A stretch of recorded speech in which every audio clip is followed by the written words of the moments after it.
আসসালামু আলাইকুম। এখন মোটামুটি মধ্যরাত বলা চলে। আই থিঙ্ক রাত্র ১টার বেশি বেজেছে। তো বাসায় এসে আসলে মাত্র বাহিরে সারাদিনের কর্মব্যস্ততা শেষ করে বাসায় ঢুকেছি। বাসার অধিকাংশ লোকই দেখা যায় এখন ঘুমাচ্ছে। ঠিক সেই সময় মনে হয়েছে যে একটু ছোট করে কিছু কথা আসলে চলমান কিছু ঘটনা নিয়ে বলা দরকার। অন্তত এখন বেশি মানুষ জেগে না থাকলেও দিনের বেলাতে আই থিঙ্ক অন্তত আমার পক্ষ থেকে তাদের প্রতি যে আবেদনটা, বার্তাটা, সেটা তারা জানতে পারবে। বিশেষ করে আমি শিক্ষার্থী ভাই বোনদের উদ্দেশ্যে, আমাদের ছাত্র বন্ধুদের উদ্দেশ্যে সংক্ষেপে দু চারটি কথা বলতে চাই। সারাদিন সাংগঠনিক এবং দেশ এবং জাতির স্বার্থ সংশ্লিষ্ট জাতীয় বিষয় নিয়ে আসলে দৌড়াদৌড়ি এবং কাজ করার সুবাদে হয়তো ওইভাবে কথা বলা সোশ্যাল প্ল্যাটফর্মে তো সময় হয় না। মূলধারার মিডিয়াতেও দেখা যায় অনেকগুলো টক শোতে টাইম দিয়েও যেতে পারি না, কিংবা অনেক ক্ষেত্রে অ্যাভয়েড করতে হচ্ছে। তারপরে মানুষের সমস্যা, সেটা সংগঠনের না, শুধু সারা দেশের মানুষই তাদের বিভিন্ন দাবি দাওয়া এবং এলাকার সাধারণ মানুষের সমস্যাগুলো নিয়ে অফিসে, আপনারা জানেন যে আমাদের অফিস সবাই চেনে, পুরানো পল্টন আলরাজি কমপ্লেক্সে। তো এই বিষয়গুলো নিয়ে আসলে চেষ্টা করি আমাদের সামর্থ্যের মধ্যে তাদের কথা শোনার এবং শুনে যতটুকু পারি কিছু পদক্ষেপ নেওয়ার। কিন্তু বেশিরভাগ ক্ষেত্রে মানুষ এত ব্যক্তিগত সমস্যা নিয়ে আসে, কারো হাজবেন্ড ওয়াইফের ডিভোর্স, কারো জায়গা জমি নিয়ে দ্বন্দ্ব, মামলার দ্বন্দ্ব, বিভিন্ন ইস্যু। এখন এইগুলো আসলে প্রথমত আমার ব্যক্তিগত পক্ষে আপনার সমাধান করাটা খুব ডিফিকাল্ট। তারপরেও চেষ্টা করে আমাদের নেতৃবৃন্দ, আমি না থাকলে অন্তত অফিসে যারা থাকে সকলের কথা শুনে বিভিন্ন জনের সাথে কথা বলে কিছু করার। তো কারণ হচ্ছে আমরা কেন করছি, কিছু জিনিস আমাদের দায়িত্বের মধ্যে পড়ে না। আবার আমাদের দলের বাইরেও যারা আসে তাদের বিষয়ে আমরা রেসপন্স করার চেষ্টা করি, কারণ আমরা মনে করি যে বর্তমান প্রেক্ষাপটে আমরা শুধু দলের জন্য কাজ করব, দলীয় নেতাকর্মীদের বিষয়টা দেখবো এমনটা না। এই গণঅভ্যুত্থান পরবর্তী যে নতুন বাংলাদেশ বিনির্মাণে সমগ্র দেশবাসীর যে একটা আকাঙ্ক্ষা তৈরি হয়েছে, এবং যেমনিভাবে এই জুলাই বিপ্লবে রাজনৈতিক দলের পাশাপাশি সাধারণ মানুষ, ছাত্র জনতা একটা পরিবর্তনের আকাঙ্ক্ষা থেকে রাজপথে নেমে এসেছে, তাদের জীবন দিয়েছে, এবং যারা জীবনে জেলে যায় নাই কিংবা রাজপথেও নামে নাই, তারাও কিন্তু এই জুলাই বিপ্লবে আপনার অংশ নিয়েছে। কারণ হচ্ছে তারা যখন দেখেছে যে শিক্ষার্থী বন্ধুদের উপরে, আমাদের তরুণদের উপরে এই দানবীয় ফ্যাসিস্ট সরকারের পেটোয়া বাহিনী, ছাত্রলীগ, যুবলীগ এবং পুলিশ নির্বিচারে হামলা করছে, গুলি করে মানুষ মারছে, হেলিকপ্টার থেকে গুলি চালাচ্ছে, এই নির্মম নিষ্ঠুর ঘটনাগুলো আসলে তাদের বিবেককে নাড়া দিয়েছে। তাই তারা শিক্ষার্থীদের পাশে দাঁড়িয়ে শিক্ষার্থীদের অধিকারের পাশাপাশি এই যে ফ্যাসিবাদ পতনের যে এক দফার আন্দোলন, সেখানে তারা সামিল হয়েছিল। এবং এখানে নেতৃত্ব থেকে শুরু করে এই আন্দোলন সংগঠিত করার ক্ষেত্রে বড় ভূমিকাটা রেখেছে আমাদের ছাত্র বন্ধুরা, আমাদের সহকর্মীরা, আমাদের ভাই বন্ধুরা। কারণ আপনারা জানেন যে 2018 সালের ঐতিহাসিক কোটা সংস্কার আন্দোলন, যেটা আমরা 2018 সালে শুরু করেছিলাম, সেই আন্দোলনেরই একটা এক্সটেনশন এই 2024 সালের কোটা সংস্কার আন্দোলন এবং রাষ্ট্র সংস্কার আন্দোলন। 2018 সালের পরে আপনারা দেখেছেন একই বছর নিরাপদ সড়ক আন্দোলন তৈরি হয়েছিল, এবং সেই সময় কলেজ পড়ুয়া, স্কুলের শিক্ষার্থীরা এবং বিশ্ববিদ্যালয়ের শিক্ষার্থীরাও, যারা সেই সময় আন্দোলন সংগ্রাম করেছে, বিপ্লব এবং বিদ্রোহের সূচনা করেছিল, এই 1.5 দশকের ফ্যাসিবাদ তথা গত 3 দশকের মধ্যে 24-এর পূর্বে 18 সালের ছাত্র আন্দোলনই ছিল সর্ববৃহৎ একটি ছাত্র আন্দোলন, যেটা সমগ্র দেশের ছাত্রদেরকে একটু নাড়া দিয়েছিল। এবং সেই কোটা সংস্কার আন্দোলন 2018 সালের আন্দোলনে যেটি আংশিক আপনার আমাদের দাবি আদায় হয়েছিল, সেটি যখন আবার কেড়ে নেওয়ার চেষ্টা করা হচ্ছিল, অর্থাৎ সরকারি চাকরিতে সেই কোটা ব্যবস্থা ফিরিয়ে আনার একটা অপচেষ্টা, সেটাকে কেন্দ্র করেই কিন্তু জুন থেকে আন্দোলন এবং শেষ পর্যন্ত এই জুলাই বিপ্লব সফল হয়। তো এই আন্দোলনে যেটা আমরা বলছিলাম, স্কুল কলেজ, সারা দেশের তরুণরা একটা বড় ব্যাপক ভূমিকা রেখেছে এবং 100 ডেজ ওভার হয়েছে আমাদের এই বিপ্লবীর কিংবা এই গণঅভ্যুত্থান পরবর্তী নতুন বাংলাদেশের। এখন রাজনৈতিক দলগুলো নির্বাচনের জন্য চাপ দিচ্ছে, রাজনৈতিক দলের সংশ্লিষ্টতার বাইরে থেকে বিভিন্ন নাগরিক সমাজ, ছাত্র জনতা এবং তরুণরা বলছে যে আমরা রাষ্ট্রের একটা যৌক্তিক সংস্কার চাই। রাজনৈতিক দলগুলো শুধুমাত্র ক্ষমতার জন্য কিংবা নির্বাচনের জন্যই এই গণঅভ্যুত্থান হয়নি, আগে সংস্কার হবে, এই দানবীয় রাষ্ট্র কাঠামোর পরিবর্তন হয়ে এটা একটা মানবীয় রাষ্ট্রে পরিণত হবে, একটা মানবিক রাষ্ট্রে পরিণত হবে। সংবিধানের সংস্কার, জবাবদিহিতামূলক শাসন ব্যবস্থা, প্রশাসনিক সংস্কার এবং রাজনীতির সংস্কার, রাষ্ট্র সংস্কারের পাশাপাশি অবশ্যই রাজনীতিরও সংস্কার লাগবে, রাজনীতিবিদদের মানসিকতার সংস্কার লাগবে এবং একটা নতুন রাজনৈতিক বন্দোবস্ত দরকার, একটা নতুন রাজনীতি দরকার, নতুন নেতৃত্ব দরকার, বিশেষ করে তরুণদের নেতৃত্ব। আমরা মনে করি যে বিপ্লবী বিদ্রোহী তরুণরা নিজের জীবন এবং প্রাণকে তুচ্ছ করে এই বিপ্লবে অংশ নিয়েছিল, ঝাঁপিয়ে পড়েছিল, তাদেরকে আগামীর নতুন বাংলাদেশ বিনির্মাণে সক্রিয় ভূমিকা পালন করা লাগবে এবং আগামী সংসদ তথা জাতীয় এবং স্থানীয় নির্বাচনের সকল পর্যায়ে তাদের বড় একটা অংশের প্রতিনিধিত্ব থাকবে, এইটা আমরা বিশ্বাস করি এবং এটাকে আমরা প্রতিষ্ঠিত করতে চাই। যার ফলে আমরা বলছি যে তরুণদের রাজনীতিতে এগিয়ে আসতে হবে। দীর্ঘদিন ধরে পরিবেশ পরিস্থিতির কারণে আমাদের তরুণরা রাজনীতি বিমুখ ছিল, মেধাবী তরুণরা রাজনীতিতে উপেক্ষিত ছিল। কাজে আজকের এই নয়া রাজনৈতিক উদ্যোগ তরুণদের জন্য আশা করি একটা সুযোগ তৈরি করবে। কিন্তু আমি গত কয়েকদিনের কিছু কর্মকাণ্ডে খুবই উদ্বিগ্ন হচ্ছি এবং খুব আশ্চর্যান্বিত হচ্ছি যে আমাদের যে সমস্ত তরুণ ভাই বন্ধুরা যারা এইভাবে একটা ফ্যাসিবাদের বিরুদ্ধে, দানবী ব্যবস্থার বিরুদ্ধে লড়াই করলো, তারা কেন এখন নিজেরা সংঘর্ষে জড়িয়ে যাচ্ছে। এক কলেজের শিক্ষার্থীরা অন্য কলেজের শিক্ষার্থীদের রক্ত ঝরাচ্ছে, হামলা করছে এবং একটা সংঘর্ষে লিপ্ত হচ্ছে। আপনারা কিছুদিন আগে লক্ষ্য করেছিলেন যে ঢাকা কলেজ এবং সিটি কলেজের শিক্ষার্থীদের মধ্যে একটা কি বলবেন, একটা ব্যাপক সংঘর্ষ। ঢাকা কলেজ এই আন্দোলন সংগ্রামে কি গুরুত্বপূর্ণ ভূমিকা রেখেছে এটা আমরা সবাই জানি, যে ঢাকা কলেজের নাজমুল রাকিবরা এবং সাধারণ শিক্ষার্থীরাও যে ভূমিকা রেখেছে ঢাকার মধ্যে, বিশেষ করে ঢাকা কলেজ না, শুধু ঢাকার 7 কলেজ, অন্যান্য কলেজগুলো এবং সিটি কলেজও গুরুত্বপূর্ণ ভূমিকা রেখেছে। সেখানে কেন ঢাকা কলেজ এবং সিটি কলেজের শিক্ষার্থীদের মধ্যে এই সংঘাত শুরু হবে কিংবা এই সংকট তৈরি হবে? এই সংঘাতগুলো কোথা থেকে আসে, কিভাবে শুরু হয়, কিভাবে সূত্রপাত ঘটে? যে এখানে শিক্ষার্থীরা হয়তো একটা তুচ্ছ ঘটনাকে কেন্দ্র করে, কারো উপরে হামলা হয়েছে, কারোর সাথে কারো তর্কাতর্কি হচ্ছে, সেটাকে কেন্দ্র করে তারা দুই কলেজের শিক্ষার্থীরা আপনারা একেবারে সংঘবদ্ধ হয়ে একটা সংঘর্ষে রূপ দিচ্ছে। কিন্তু আসল ঘটনাটা কি ঘটছে, এই ঘটনার সূত্রপাতগুলো কোথায়, এই ঘটনা আসলেই আপনার কোনো যৌক্তিকতা আছে কি না? হ্যাঁ, দু একজনের সাথে দু একজনের একটা সমস্যা থাকতে পারে, তর্ক বিতর্ক হতে পারে, কিংবা কোনো ক্ষেত্রে দু একজনের সাথে দু একজনের যদি মারামারি হয়, সেটা আলাপ আলোচনার মাধ্যমে দু কলেজের কর্তৃপক্ষ আছে তাদের সাথে আলাপ করেও সেটা একটা সমাধানে পৌঁছানো যায়, একটা ব্যবস্থার দিকে যাওয়া যায়। কিন্তু সেটাকে কেন্দ্র করে কলেজ কেন, জেনারেল শিক্ষার্থীরা এইভাবে একটা সংঘর্ষে জড়িয়ে যাবে?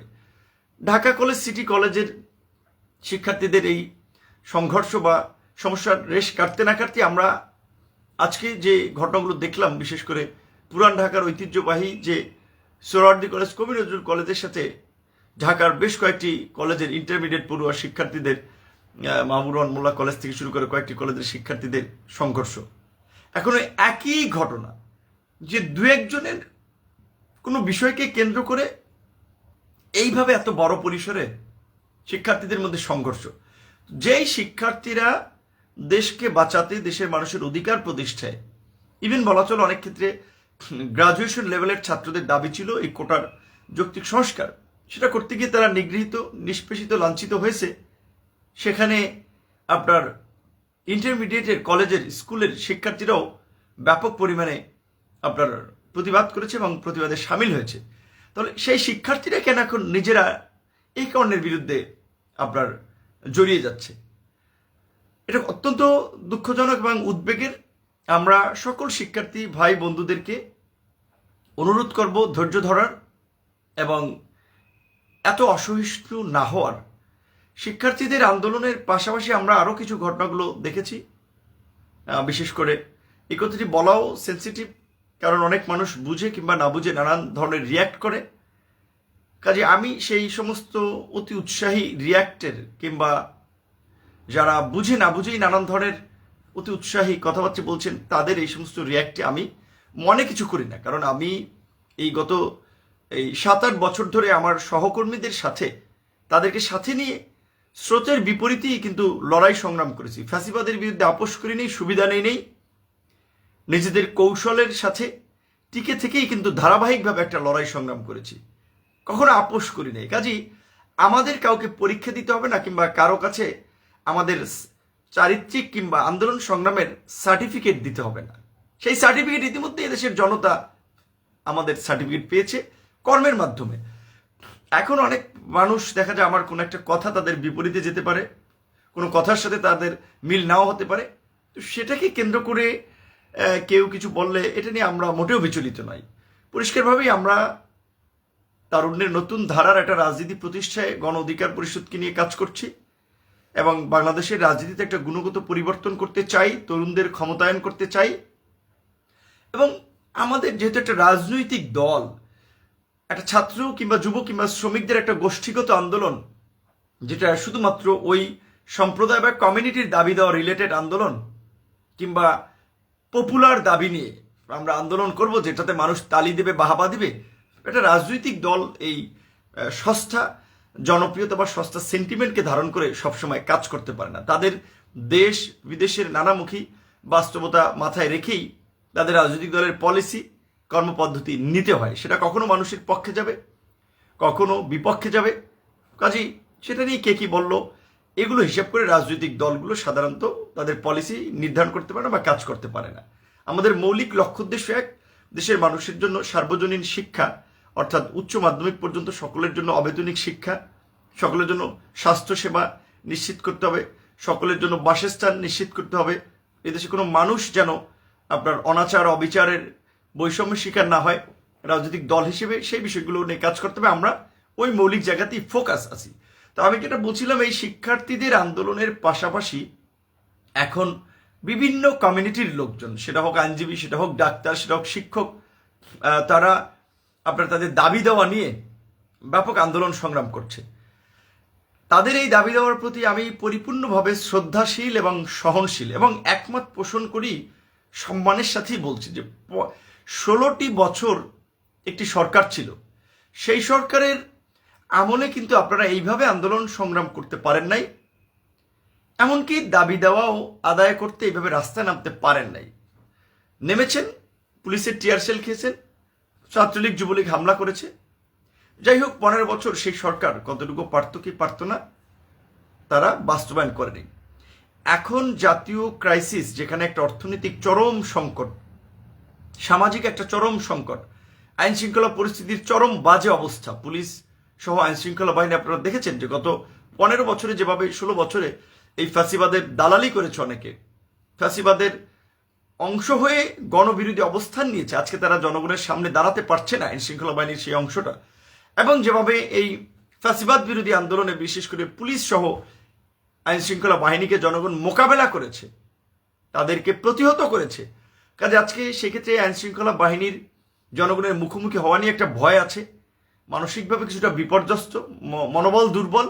কিন্তু এটাও আবার মনে রাখতে হবে, পুলিশকে কিংবা অন্যান্য সংস্থাকে আমরা যতই গালি দেই, পুলিশ কিংবা আইন শৃঙ্খলা বাহিনী ছাড়া রাষ্ট্রের শৃঙ্খলা রাখা সম্ভব নয়। এখন এই জাতীয় সংকট থেকে যে একটা অন্তর্বর্তীকালীন সরকার হয়েছে, আমরা বলেছিলাম যে এটা একটা জাতীয় সরকার হওয়া দরকার, যেখানে আন্দোলনকারী অংশীজনদের একটা প্রতিনিধিত্ব এবং অংশগ্রহণ থাকবে, এবং যারা একটা নির্দিষ্ট সময় পর্যন্ত রাষ্ট্র সংস্কার এবং জনগণের অধিকার আদায়ে কাজ করে একটা অবাধ, সুষ্ঠু, নিরপেক্ষ নির্বাচন দিয়ে তারা বিদায় নেবে। যাই হোক, সেটা হয় নাই, কিন্তু তারপরেও এই সরকারকে আমরা সমর্থন না করে পারি না। কারণ এই অন্তর্বর্তীকালীন সরকার কিংবা এই গণঅভ্যুত্থান হয়েছে বাংলাদেশের 53 বছরের মধ্যে একটি বার, এবং এই আমরা রাষ্ট্র সংস্কারের যে অপার সুযোগ এবং সম্ভাবনা তৈরি হয়েছে, সেটাকে কোনোভাবে আমরা হেলায় ফেলায় ঠেলে দিতে পারি না। যার জন্য আমরা বলছি এই সরকারের বিভিন্ন ইস্যুতে আমাদের দ্বিমত থাকবে, সমালোচনা থাকবে, কিন্তু এই সরকারকে চাপে রেখে হলেও সেই সমাধানগুলো আমাদের করতে হবে। এখন যারা বিভিন্ন দাবি দেওয়া নিয়ে রাজপথে আসছেন, দাবি দেওয়া জানাচ্ছেন, তাদেরকেও তো কিছুদিন সময় দেওয়া দরকার। একটা সরকার সেটেল ডাউন হতে, পরিস্থিতি বুঝতেই তো তাদের একটা সময় দরকার, অন্তত 6টি মাস সময় দরকার। তো কাজে এই যে যারা খুব অসহিষ্ণু হয়ে রাস্তাঘাটে আন্দোলন করছেন, রাস্তাঘাট বন্ধ করছেন, সাধারণ মানুষ জিম্মি হচ্ছে, রাস্তাঘাটে চলাফেরা করতে পারছে না। এমনিতেই একটা দীর্ঘ আন্দোলন সংগ্রামের ফলে ব্যবসা বাণিজ্য, দেশের অর্থনীতিতে একটা বড় ধরনের ক্ষতি হয়েছে, যার ফলে স্বাভাবিকভাবেই অর্থনৈতিক ক্ষতির ফলে দেশে আপনার রাষ্ট্রে আর্থিক ক্রাইসিস তৈরি হবে, বেকারত্ব বাড়বে, কর্মসংস্থানের অভাব তৈরি হবে, এবং সেটা সামগ্রিকভাবেই রাষ্ট্র ব্যবস্থাকে প্রভাবিত করবে। কাজে এখন দেশকে সঠিক ট্র্যাকে তোলার জন্য, স্থিতিশীল করার জন্য আমাদের এই মুহূর্তে অন্তত আগামী 6 মাস আন্দোলন সংগ্রামের বাইরে থেকে দাবি দেওয়া আমরা জানাতে পারি, সভা, সেমিনার, বিভিন্ন ধরনের বক্তব্যের মাধ্যমে সেটা আমরা জানাতে পারি, সেটা আমরা জানাবো। আমরা বলছি না যে কেউ আন্দোলন করবে না বা দাবি দেওয়া জানাবে না, কিন্তু একটু সময় দেওয়া দরকার সরকারকে। পাশাপাশি এই যে অসহিষ্ণু কর্মকাণ্ড, আমাদের পৃথিবীর বুকে বাংলাদেশের যে তরুণরা যে নতুন ইতিহাস রচনা করেছে, যেটা সারা বিশ্বের জন্য একটা রোল মডেল, বাংলাদেশের গণ অভ্যুত্থান অনেক দেশের তরুণদেরকে এনকারেজ করেছে। আমরা যেটা দেখেছি পাকিস্তান সহ অনেক দেশের তরুণরা, যে সমস্ত দেশে এই রকমের কর্তৃত্ববাদী শাসন ব্যবস্থা রয়েছে, তার বিরুদ্ধে লড়াই করছে বাংলাদেশ থেকে ইন্সপিরেশন নিয়ে। এবং বাংলাদেশের এই তরুণদের ছাত্র আন্দোলন, এই গণ আন্দোলন ইতিহাস গবেষণা একটা বিষয়বস্তু হচ্ছে। সেখানে এই বিপ্লবী তরুণরা, এই প্রোগ্রেসিভ তরুণরা কেন এত অসহিষ্ণু হচ্ছে, এই কারণে এই বিরুদ্ধে লেগে যাচ্ছে, হাসপাতাল ভাঙচুর করছে, কলেজ ভাঙচুর করছে, এবং আন্দোলনের নামে আরো অন্যান্য শ্রেণী পেশার মানুষ অনেকে রাস্তাঘাট অবরোধ করছেন, মিল ফ্যাক্টরি ভাঙচুর করছেন, শ্রমিকদের। আমরা তো অনেকদিন ধরেই বলছি, এমনকি আমাদের রাষ্ট্র সংস্কার কর্মসূচিতেও, যে এই বর্তমান দ্রব্যমূল্যের বাজারের সাথে শ্রমিকদের এবং সকল শ্রেণী পেশার মানুষের, চাকরিজীবীদের বেতন একটা সমন্বয় করা দরকার, বেতন বাড়ানো দরকার। তার জন্য তো কিছুদিন সময় লাগবে। এখন যেই মিল ফ্যাক্টরি বা অফিসকে কেন্দ্র করে আমার জীবন এবং জীবিকা, আমি যদি সেখানে ভাঙচুর করি, সেখানে অগ্নিসংযোগ করি, সেটা বন্ধ করে দেই, তাহলে আমার রুটি রুজি থেমে যাবে। এই যে বাংলাদেশের বিশেষ করে গার্মেন্টস সেক্টরে প্রায় 40 থেকে 45 লক্ষ লোক আপনার চাকরি করে, সেখানে হঠাৎ করে যদি এই গার্মেন্টস শিল্পটা বন্ধ হয়ে যায়, কিংবা আমাদের বিদেশি অর্ডারগুলো যদি বাইরে চলে যায়, কি পরিস্থিতি তৈরি হবে আপনারা ভাবতে পারেন? তো যার জন্য আমি সকলের প্রতি বিনয়ের সাথে অনুরোধ করব, ধৈর্য ধরেন। আমরা এটাও কথা পরিষ্কার যে এই সরকারের কোনো বেনিফিশিয়ারি আমরা না, আমরা সরকারের পার্টও না। কাজেই তারপরেও আমরা সরকারকে সহযোগিতা করছি যে স্থিতিশীল হয়ে সংস্কারগুলো করে একটা নতুন নির্বাচনের পথে হাঁটার জন্য। সেই ক্ষেত্রে যারা দাবি দেওয়া জানাবেন, তাদেরকেও সেটি বিবেচনায় রাখা দরকার। বিশেষ করে ছাত্র, তরুণ এবং যুবকদের একটা গুরু দায়িত্ব এই সরকারকে সহযোগিতা করে সাফল্যের দিকে নিয়ে যাওয়া। কারণ এই সরকার যদি ব্যর্থ হয়, সেটা বাংলাদেশে একটা নতুন বিপর্যয় বয়ে আনবে। এত রাতেও এটা ঠিক, অনেকে নানা ধরনের কমেন্টস করেছেন, ইতিবাচক, নেতিবাচক, যারাই যে কমেন্ট করেছেন সকলকে আমরা স্বাগত জানাই। আমার পেজে প্রায় 17 লক্ষের উপরে ফলোয়ার। বাংলাদেশের বিদ্যমান রাজনৈতিক বাস্তবতায় 17 লক্ষের মধ্যে আমি বিশ্বাস করি, এবং এটা বাস্তবতা, 7 লক্ষ লোক আমাদের দল, গণ অধিকার পরিষদ, ছাত্র যুব শ্রমিক অধিকার পরিষদ, প্রবাসী পেশাজীবী অধিকার পরিষদ সক্রিয়ভাবে করে কিনা সেটি নিয়ে অবশ্যই বাস্তবতা সেটি ভিন্ন হতে পারে। এখানে বিএনপির লোক আছে, জামাতের লোক আছে, ইভেন পতিত স্বৈরাচার এবং ফ্যাসিস্টের দোসর থেকে শুরু করে বিভিন্ন মত পথের মানুষ আছে। কাজেই সবার কথা ভালো লাগবে না, সবাই সব কথা একমত হবেন না, সবাই নানা ধরনের সমালোচনা করবে, এটা অত্যন্ত যৌক্তিক। কিন্তু যারা কমেন্টস করবেন, সমালোচনা করবেন, তাদের মধ্যে একটা মার্জিত চিন্তা থাকা দরকার, একটা সুস্থ চিন্তা থাকা দরকার। কারো মতের সাথে আমার মত না মিললেই তাকে গালিগালাজ করা, কিংবা কোনো একটা বিষয় সম্পর্কে না জেনে নানান ধরনের একজন সম্পর্কে বাজে মন্তব্য করা, সেটা যে কারো সম্পর্কে হতে পারে, এটা অত্যন্ত একটা বাজে মানসিকতা। নতুন বাংলাদেশ আমরা বিনির্মাণের কথা বলছি, এখানে আমাদেরও মানসিকতার একটা পরিবর্তন দরকার। রাষ্ট্র পরিবর্তন আগে নিজেকে পরিবর্তন করা দরকার। মানে আমরা যদি নিজেকে পরিবর্তন করতে পারি, আমরা সমাজকে পরিবর্তন করতে পারবো। সমাজকে পরিবর্তন করতে পারলে আমরা রাষ্ট্রকে পরিবর্তন করতে পারবো। আমাদের রাজনৈতিক চিন্তা চেতনার পার্থক্য থাকতে পারে, দল এবং মতের পার্থক্য থাকতে পারে, কিন্তু দেশের এবং রাষ্ট্রের মৌলিক প্রশ্নে কিন্তু আমাদের সকলকে একমত হওয়া প্রয়োজন। বিশেষ করে এই আওয়ামী ফ্যাসিবাদের পুনর্বাসন ঠেকাতে, ফ্যাসিবাদের উত্থান ঠেকাতে এবং এই গণহত্যার বিচার নিশ্চিতে যারা ছাত্র জনতার উপরে নির্বিচারে গুলি চালিয়েছিল, হামলা চালিয়েছিল, সকলের ছবি, ভিডিও ফুটেজগুলো আমাদের কাছে আছে। আমরা অনেককে চিনি, তাদের পরিচয়গুলো আমরা সোশ্যাল মিডিয়াতে তুলে ধরি। তাদেরকে আমরা যে যেখানে দেখছি আমরা তাদের বিরুদ্ধে আইনগত ব্যবস্থা নিই, আইন শৃঙ্খলা বাহিনীর মাধ্যমে ধরিয়ে দিই। কিন্তু নিরীহভাবে, নিরীহ কোনো মানুষকে আমাদের আবার হয়রানি করা ঠিক হবে না। তো যাই হোক, সেই কাজগুলো আমরা সকলের জায়গা থেকে, দায়বদ্ধতার জায়গা থেকে আমরা করব, কারণ আমাদের সকলের লক্ষ্য উদ্দেশ্য রাষ্ট্র সংস্কার এবং নতুন বাংলাদেশ বিনির্মাণ করা। আমরা গণ অধিকার পরিষদের জায়গা থেকে এক ধরনের চিন্তা করি, অন্যান্য রাজনৈতিক দল আরেক ধরনের চিন্তা করে, কিন্তু এই গণ আন্দোলনে অংশীজনদের মধ্যে চিন্তা চেতনার পার্থক্য থাকা সত্ত্বেও মৌলিক বিষয়টা বোঝাপড়া থাকা দরকার। তবে অবশ্যই আমার মতের সাথে না মিললেই কারো 14 গোষ্ঠী উদ্ধার করা, কারো বিরুদ্ধে গালিগালাজ করা, কাউকে একেবারে কথায় কথায় ফ্যাসিবাদের দোষর তকমা দেওয়া, এই ধরনের মানসিকতা থেকে বের হয়ে আসা উচিত। সবাই ভালো থাকবেন, সুস্থ থাকবেন। অবশ্যই যারা এতক্ষণ লাইভে ছিলেন তাদেরকে ধন্যবাদ, এবং লাইভটি শেয়ার করে অন্যদেরকেও দেখার সুযোগ করে দিবেন। অনেক ধন্যবাদ। আসসালামু আলাইকুম।